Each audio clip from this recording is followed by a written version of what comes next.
Pernah nggak sih Anda merasa kayaknya pria dan wanita itu benar-benar ngomong pakai bahasa yang beda? Yang satu ngerasa nggak didengerin, yang satunya lagi malah ngerasa diserang. Nah, ini tuh bukan sekedar drama loh, tapi fenomena komunikasi yang cukup rumit. Yuk kita coba bedah misteri ini bareng-bareng.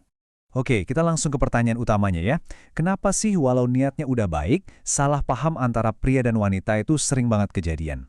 Apa ini cuma soal kebiasaan aja, atau jangan-jangan ada akar masalah psikologis dan sosial yang lebih dalam lagi? Nah, pertanyaan inilah yang bakal jadi panduan kita. Ini dia nih, peta jalan kita buat mecahin misteri ini.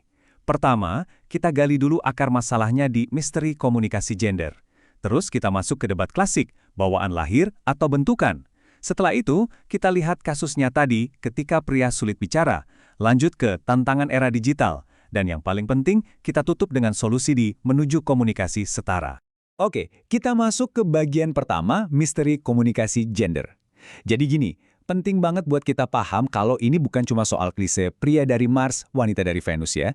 Perbedaan cara kita berkomunikasi ini punya dampak yang nyata loh dan serius, bahkan bisa berujung pada bias dan ketidakadilan.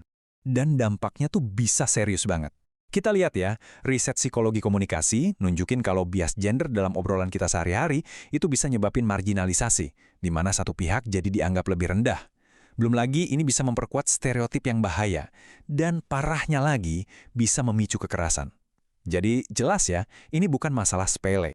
Nah, sekarang kita sampai di perdebatan paling besar nih. Apakah cara kita berkomunikasi ini udah ada dari sananya, udah terprogram sejak lahir, atau sepenuhnya dibentuk sama lingkungan sekitar kita?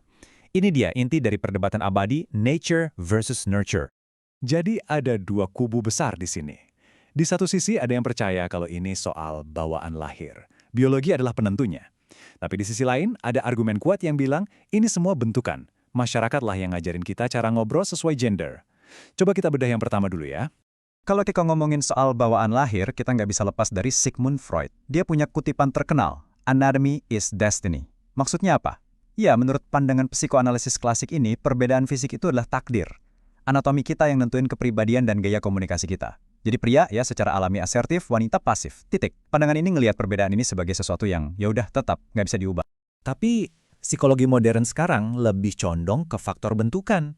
Teorinya bilang, kita tuh belajar cara berkomunikasi sesuai gender. Kita niru orang tua kita, guru di sekolah, apa yang kita lihat di media. Nah, waktu perilaku kita dianggap sesuai, kita dapat pujian. Kalau enggak, kita ditegur secara sosial. Pola inilah yang terus-menerus ngebentuk cara kita ngomong. Oke, biar lebih kebayang, yuk kita lihat gimana teori bentukan ini bekerja dalam contoh yang kayaknya umum banget. Kenapa pria sering susah ngomongin perasaan mereka? Ini kan pertanyaan yang sering banget kita dengar ya, entah dalam hubungan pribadi atau di kantor. Dan ternyata, psikologi punya istilah khusus loh buat fenomena ini. Nama istilahnya adalah alexithymia. Coba kita sebut bareng-bareng. Alexithymia. Artinya itu secara harfiah, tanpa kata-kata untuk emosi. Penting nih dicatat, ini bukan berarti orangnya nggak punya emosi ya. Mereka punya, tapi mereka susah banget buat ngenalin, ngeproses, apalagi ngejelasin emosi itu pakai kata-kata. Seringnya ini jadi semacam mekanisme pertahanan diri. Nah, ini nyambung banget sama poin bentukan yang tadi kita bahas. Riset nunjukin kalau alexithymia ini emang lebih sering terjadi pada pria. Kenapa? Ya karena dari kecil, anak laki-laki sering banget diajarin jangan cengeng. Ada aturan-aturan maskulinitas yang kaku, yang nuntut mereka harus selalu tegar. Ada rasa takut dianggap lemah atau nggak maskulin kalau nunjukin emosi. Akhirnya, ya menekan perasaan itu dianggap normal. Oke, jadi pola komunikasi yang udah terbentuk puluhan tahun ini kan nggak hilang gitu aja ya. Pola-pola ini ikut ke bawah ke arena ngobrol kita yang paling modern, dunia digital. Pertanyaannya sekarang, apakah era digital ini ngubah dinamikanya atau malah justru memperkuat aturan-aturan lama? Di satu sisi, kita harus akui, era digital ini ngebuka pintu kesempatan yang luar biasa buat perempuan. Banyak banget yang bisa bangun bisnis UMKM dari rumah, ikut pelatihan online buat nambah skill, dan pastinya pakai media sosial buat bersuara dan bangun komunitas. Ini sisi positifnya, dan ini keren banget. Tapi, di balik semua peluang itu, ada tantangan yang nggak kalah besar. Ternyata, ruang digital itu nggak sepenuhnya netral loh. Bias gender dan pola komunikasi yang timpang dari dunia nyata, itu seringkali, ya, ke copy-paste, bahkan jadi lebih parah di dunia maya. Tantangannya ini nyata banget. Pertama, masih ada kesenjangan akses teknologi.